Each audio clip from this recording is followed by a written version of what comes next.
years of service this year, and I'm sure this whole program is highly indebted to his activity. आज हम यहाँ क्यों हैं और क्या आज है और आज इसकी जरूरत क्या है, जिसके लिए माननीय प्रधानमंत्री जी को हमने यहाँ बुलाया है। ये कुछ आंकड़े शायद आपके लिए आवश्यक हो और देश दुनिया इस बात को समझ सके। चीन जो आज 1.5 बिलियन देश का लोग है, उसकी जो कौशल विकास का जो प्रतिशत है वो 47 है, जर्मनी में 74 है, जापान में 80 है और कोरिया में 96 है। यानी कि कोरिया का हर 100 में से 96 व्यक्ति कौशल प्राप्त है, रोजगार लायक है। लेकिन भारत का जो एनएसएसओ सर्वे है, आज भारत मात्र 3.5% पर खड़ा है और शायद इस चुनौती को समझते हुए देश के प्रधानमंत्री ने इस कार्यक्रम को अपना कार्यक्रम बना के शुरुआत किया। और मेरा ऐसा मानना है कि बहुत सारे देशों ने इसमें कानून बनाया है। कानून आज से कोरिया ने तो 1996 में इस कानून को बनाया और उसके पश्चात कई देशों ने कानून बना के स्किल का काम किया है। हालांकि हो सकता है इस काम में हम 67 वर्ष विलंब से शुरू किया हो, लेकिन इस काम की अच्छी शुरुआत देश के प्रधानमंत्री ने किया है। 9 नवंबर को इस पहली बार इस देश के इतिहास में माननीय प्रधानमंत्री ने इस मंत्रालय का गठन किया और 9 नवंबर के बाद 11 नवंबर को यूएन ने भी पहली बार 2014 में 15 जुलाई को विश्व कौशल दिवस के रूप में घोषित किया। आज हमारा सौभाग्य है कि देश का सबसे बड़ा स्किल का आयोजन आज वर्ल्ड स्किल डे पर भारत में माननीय प्रधानमंत्री द्वारा किया जा रहा है। हम सब मिलकर के इस कार्यक्रम के लिए माननीय प्रधानमंत्री जी को बधाई देना चाहेंगे। चुनौती क्या है? आखिर में चुनौती क्या है जो हम लोगों ने इस काम को प्रारंभ किया है? आज इस देश में असंगठित क्षेत्र में लगभग 440 मिलियन लोग हैं, जिसमें लगभग 47% लोग खेतों में काम करते हैं ग्रामीण क्षेत्र में। बचे हुए लगभग 53% लोग आज इस देश में असंगठित क्षेत्र में हैं। अगर पूरे आंकड़े को देखें और आज प्रत्येक माह लगभग 10 लाख लोग, 1 मिलियन लोग इस वर्कफोर्स से जुड़ते हैं। यानी कि अगले 5 वर्षों में हमारे पास लगभग 500 मिलियन लोग ऐसे होंगे जिन्हें हम प्रशिक्षित करना। ये योजना इतना बड़ा है, शायद इसकी शुरुआत देर से हुई, लेकिन हम लोगों ने इसकी शुरुआत किया।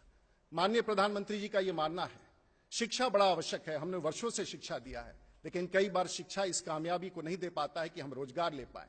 12 वर्षों तक स्कूली शिक्षा आवश्यक है। 12 years of school education is very important, लेकिन 12 वर्ष की शिक्षा शायद आपको रोजगार ना दिला सके, लेकिन 12 हफ्ते की ट्रेनिंग आपको रोजगार दिला सकता है और यही माननीय प्रधानमंत्री जी का अभियान है महोदय। लेकिन इस काम को हम पूरा कैसे करेंगे? इतना बड़ा अभियान, 500 मिलियन लोग, राज्य सरकारें हमारे बीच में, माननीय मुख्यमंत्रीगण बैठे हैं और इसके लिए पहली बार भारत में एक पॉलिसी जो पिछले 2009 में हुआ, उसको हम लोगों ने फिर से निर्धारित किया। लेकिन देश में पहली बार एक काम किया जा रहा है कि इस पॉलिसी को लागू करने के लिए, लोगों को प्रशिक्षण देने के लिए आखिर इस काम को कैसे पूरा करेंगे। और मिशन के रूप में भारत में पहली बार किसी प्रधानमंत्री ने इसे मिशन के रूप में स्वीकार किया है और माननीय नरेंद्र मोदी जी ने इस काम को पूरा करने के लिए मिशन की अध्यक्षता स्वीकार की है, जो मैं समझता हूं कि अपने आप में एक अनोखा प्रयास है।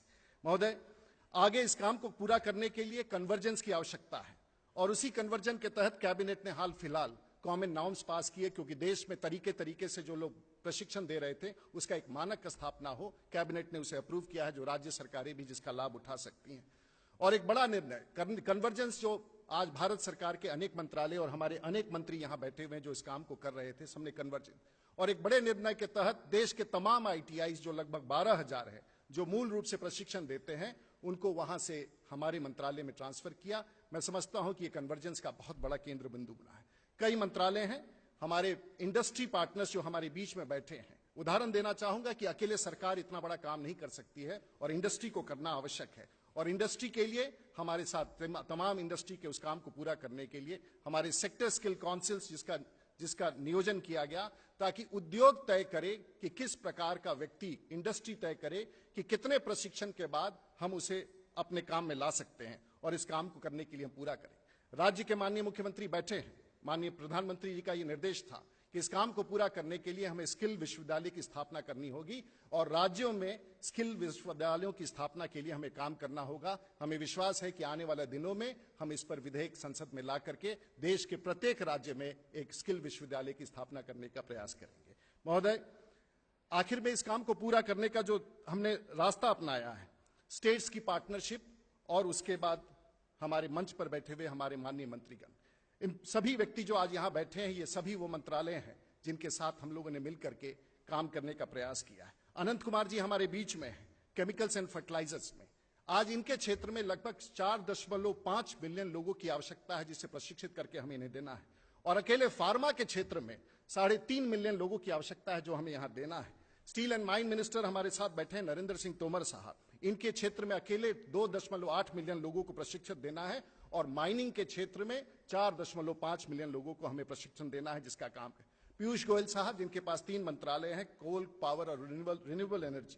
आरपीएल में आज तक इस देश में जो बड़ी संख्या हम कहते हैं रिकॉग्निशन ऑफ प्रायर लर्निंग करना है, और कोयले के क्षेत्र में इन्होंने लक्ष्य निर्धारित किया है, लगभग 1,20,000 लोगों को आरपीएल के तहत माइनिंग क्षेत्र में पहचान करनी है। रिन्यूएबल एनर्जी के क्षेत्र में सूर्य मित्र के रूप में 50,000 लोगों को इस क्षेत्र में प्रशिक्षण देना है। हमारे साथ बैठे हैं सोशल जस्टिस एम्पावरमेंट, जिनके साथ भी एक बड़ा समझौता हुआ है, और थावरचंद गहलोत जी के साथ लगभग 30 लाख पर्सन्स विद डिसेबिलिटीज के लिए हमें प्रशिक्षण देना है, जिसमें राज्य सरकारों की भी बड़ी भूमिका हो। हेवी इंडस्ट्रीज, जो देश के तमाम पीएसयूज हैं, माननीय प्रधानमंत्री जी का यह मानना है कि जो स्पेयर इंफ्रास्ट्रक्चर है, पब्लिक सेक्टर अंडरटेकिंग से जिसके पास साधन है, जिसके पास जगह है, उसका उपयोग हम साधारण रूप से करें। साथ साथ हमारे बीच में नड्डा साहब हैं। इस देश में हम लोग के पास डॉक्टर्स हैं, हमारे पास नर्सेस हैं, लेकिन बहुत सारे ऐसे कैटेगरी के लोग हैं जो cardiac care technician, radiology technician, dietitian technician, operation theatre technician, और बहुत सारे ऐसे थे। हमारे सेक्टर स्किल काउंसिल में, जिसकी अध्यक्षता डॉक्टर त्रेहान कर रहे हैं, ऐसे लोगों ने मिलकर स्थापना की है, और लगभग 35 लाख लोगों की आवश्यकता है इस क्षेत्र में। इसी प्रकार से संतोष गंगवार साहब हमारे मंच पर हैं, इनके साथ एक समझौता है हैंडलूम के सेक्टर में। हैंडलूम टेक्सटाइल्स में लगभग 6 मिलियन लोगों की आवश्यकता है, टेक्सटाइल में अकेले लगभग 6 मिलियन लोगों की आवश्यकता है।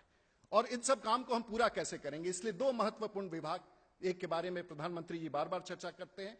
डिफेंस के साथ जो एक बड़ा समझौता हुआ है, भारत के इतिहास में पहली बार हुआ है, और आज भारत में पहली बार 60,000 लोग प्रत्येक जो हमारे जवान हैं रिटायर करते हैं। अंतिम साल उनको उपयोग करना है, क्योंकि इन सब काम को पूरा करने के लिए सबसे बड़ा अभाव है स्किलर्स का। हमारे पास टीचर्स हैं, लेकिन प्रशिक्षण देने के लिए हमारे पास स्किलर्स नहीं है। फौज के साथ ये बड़ा समझौता हमारे तीनों चीफ्स यहां बैठे हैं, सब लोगों ने मिलकर तय किया है कि फौजियों के अंतिम वर्ष के कार्यकाल में उनको प्रशिक्षण दे करके उनको या तो गांव में उद्यमी बने, प्रशिक्षण बने, या स्किल्ड मैन पावर के रूप में उपयोग हो। वो सिर्फ फौजी बन के सिपाही नहीं बने, सिक्योरिटी का काम नहीं, के एक बड़ा काम हुआ। और डिफेंस ऑफसेट के बारे में जो चर्चा की है, उसके साधन को उपयोग करके इस समझौते के तहत हम डिफेंस सेक्टर में स्किलिंग का काम करेंगे। ये काम यहां पूरा नहीं होगा। हमारे साथ यहां पर रेल मंत्री जी हैं। दुनिया का सबसे बड़ा उपक्रम, उस उपक्रम में यह तय हुआ है कि भारत के 7,000 रेलवे स्टेशन में, और हाल फिलहाल वाराणसी में माननीय प्रधानमंत्री जी ने कहा था कि जितना स्पेयर है, 6,000 स्टेशन ऐसे हैं जिसमें गाड़ियां नहीं रुकती हैं। हर रेलवे स्टेशन के पास बिल्डिंग है, पानी है, बिजली है, लेकिन एक चीज और है, 43,000 किलोमीटर ऑप्टिकल फाइबर नेटवर्क है। गांव गांव से जाने वाले इस पटरी के बगल में हम वर्चुअल ट्रेनिंग के लिए, इन कंप्यूटर की ट्रेनिंग के लिए रेलवे के साथ अपना समझौता कर रहे हैं। कॉनकॉर के साथ हमारे बाहर में अगर आप विशेष देखें कि प्रधानमंत्री जी ने कहा